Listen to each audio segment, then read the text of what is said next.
Well, I was just going to show everybody how I manage my light, my lights, my lighting in my room.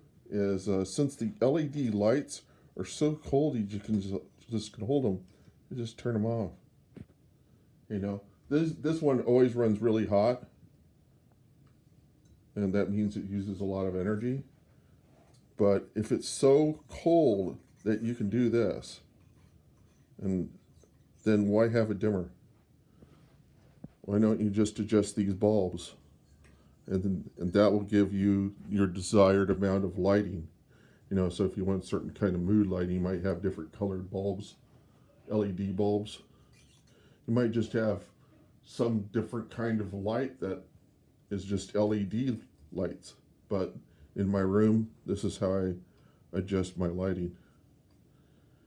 And for my VR headset, I need a little bit of light so that it has detail in order to determine where the VR headset is, because it's an Oculus. It reads the room. It tries to figure out where all the items in the room are. It tries to get some idea of its orientation and its distance and its movement through the room. That's how it determines that stuff. So you have to have a little bit of light on. You can't completely run it in the dark.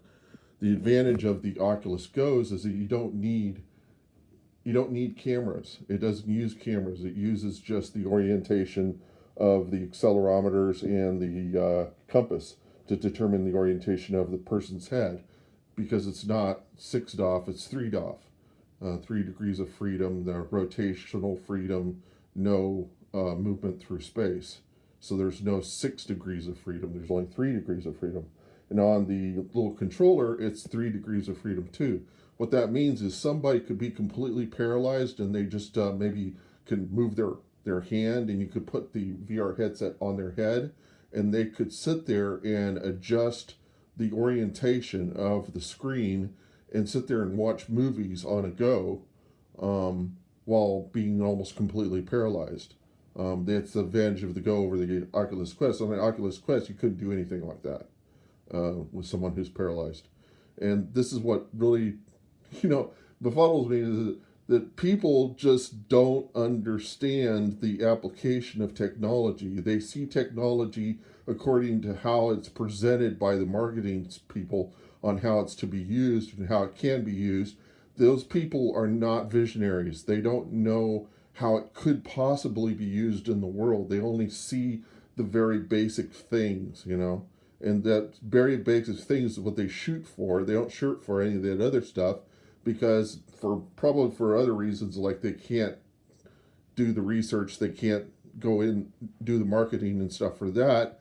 They'll do it for the most obvious stuff, and people find those other solutions, But I don't know why Oculus is dropping the Go line completely, other than what I do know is that they overheat and there may be potential that the lithium ion battery in the Go will explode.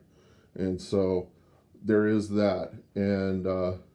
But there's still a potential for them to have a completely 3 DoF based headset that doesn't use cameras. And I would do that for people who might be paralyzed or might not ever want to move their head at all, just want to be able to move their eyeballs around and see a screen. You can do that with and if you can move your head a little bit, it's fine. You don't have to completely do you don't have to be completely what is it, the Exorcist. You don't have to be what's her name in The Exorcist, spitting peas and turning your head around 360 degrees like most people in the VR universe thinks you should be able to do. I don't like doing that. I mean, I prefer to just look in front of me. If I need to look around, I'll look around. I'll do it on a swivel chair. Most of the time, I'm in a sofa chair.